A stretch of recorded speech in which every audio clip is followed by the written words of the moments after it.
Le rapport d'Amnesty International publié aujourd'hui parle de l'utilisation de la loi de sécurité nationale au cours des 4 à 5 dernières années et de la hausse spectaculaire du recours à cette loi pour faire taire les gens qui parlent de sujets sur lesquels le gouvernement est en désaccord, comme les gens qui s'intéressent à la Corée du Nord par exemple.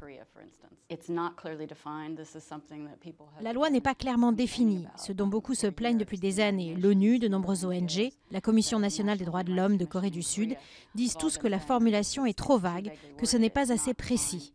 Alors ça permet aux tribunaux de prendre des décisions de façon vraiment arbitraire. Par exemple, dans le cas d'un jeune blogueur, Park Jong-un, il avait simplement repris des tweets en provenance de Corée du Nord et il le faisait dans une démarche critique. Il tournait ça en dérision. Il ne soutient pas du tout le régime là-bas.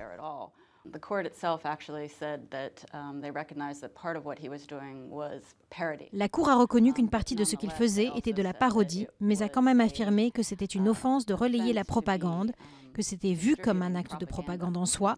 Même s'il le faisait sous une forme satirique, le tribunal a vu ça comme une aide envers une organisation ennemie.